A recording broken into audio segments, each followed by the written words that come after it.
السلام عليكم ورحمة الله وبركاته. أسعد الله أوقاتكم بكل خير وين ما كنتم يا أحلى متابعين. وصفتنا لليوم إن شاء الله بتكون الرز الحضرمي على أصوله خطوة بخطوة وبطريقة سهلة وناجحة.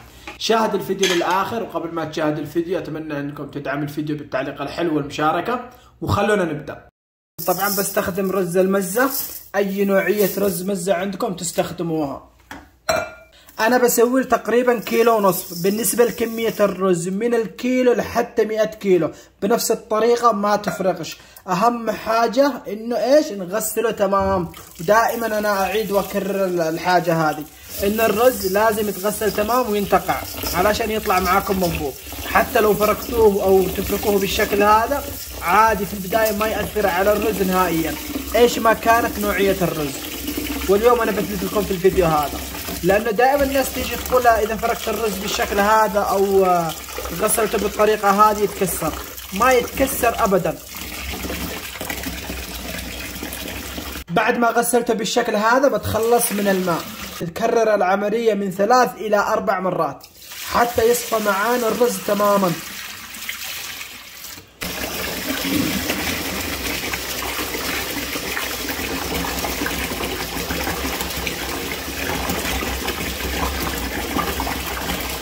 غسلته حتى رجع معي بالشكل هذا صافي تماما. الآن بنقعه أقل شيء من ساعة إلى ساعة ونص كحد أدنى بماء عادية، مش ساخن أو دافية. هذه نوعية الرز اللي نقدر نستخدمها في الوصفة، وفي نوعيات رز أكثر من كذا. أي نوعية مكتوب عليها رز مزة بسمتي هندي ممكن تقدروا تستخدموها. أنا بالنسبة لي بستخدمه بكاس. 4-5 حبات بصل. أقطع البصل جوانح بهذا الشكل. زيت، قليل سمن، وأقلي البصل. بسم الله.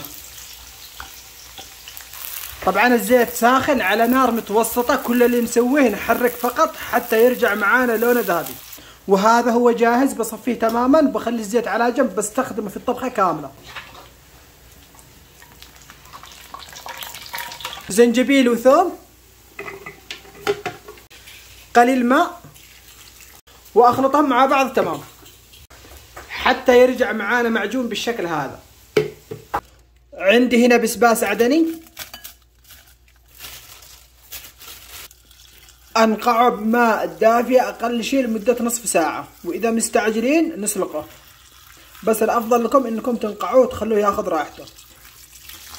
وهذا البسباس العدني جاهز. بحطه في الخلاط، اضيف عليه قليل ماء واخلطه ناعم جدا. طبعا تخلصت من البذور بشكل كامل. وهذا هو جاهز. ما شاء الله تبارك الله. بديل البسباس العدني ممكن نستخدم دبس الفلفل المعلبة الجاهزة. قدر على النار، زيت من اللي قليت فيها البصل، بصل مفروم ناعم جدا. اقلب البصل قليل حتى يذبل معانا تمام. بهارات صحيحة، اي بهارات متواجدة عندكم تقدروا تضيفوها. واضيف له من البسباس العدني. كمية البسباس العدني اللي سويته يكفي ل4-5 وصفات. بطبخ منه للطبخة هذه، والباقي بخليه بالثلاجة لمرة ثانية. اضيف له طماطم مضروب بالخلاط او طماطم مقشر حسب المتواجد عندكم.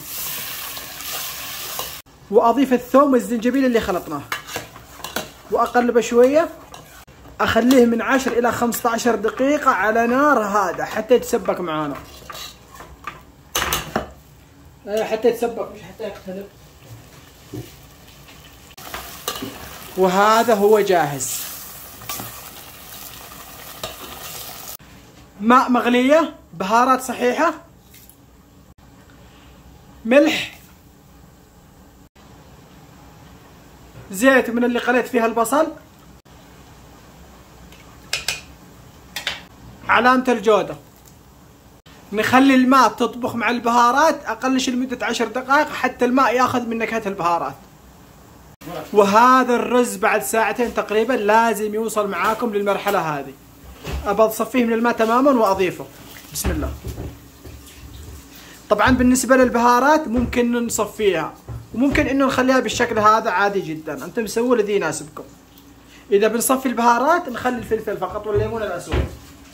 اطبخها على نار عالية حتى يوصل معي 3/4 الاستواء. بعد ما تأكدت انه استوى معي 3/4 الاستواء اصفيه من الماء تماما. اخليه نصف كمية الرز بالشكل هذا، واضيف له الكشنة هذه اللي جهزناها. صنوبر، كاجو طبعا اختياري، قليل زيت وسمن من اللي قلينا فيها البصل. ارجع باقي كمية الرز، زيت وسمن، رشة بهارات مشكلة طبعا بسجل لكم اياها بصندوق الوصف، او ادخلوا في فيديو الرز البشار بتحصلوا البهارات هذه موجودة. قليل ملون طعام، بصل مقلي،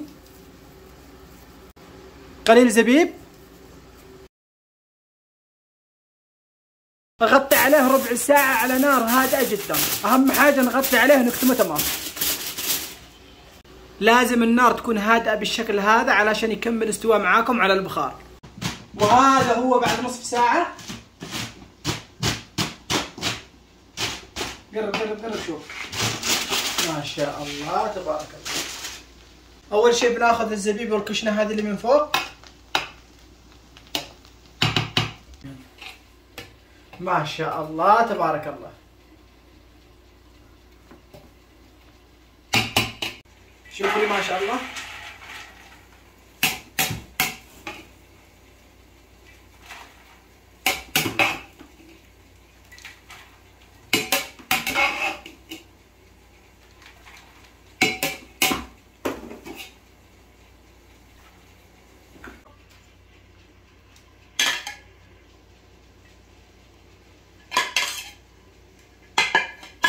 لازم تجربوه.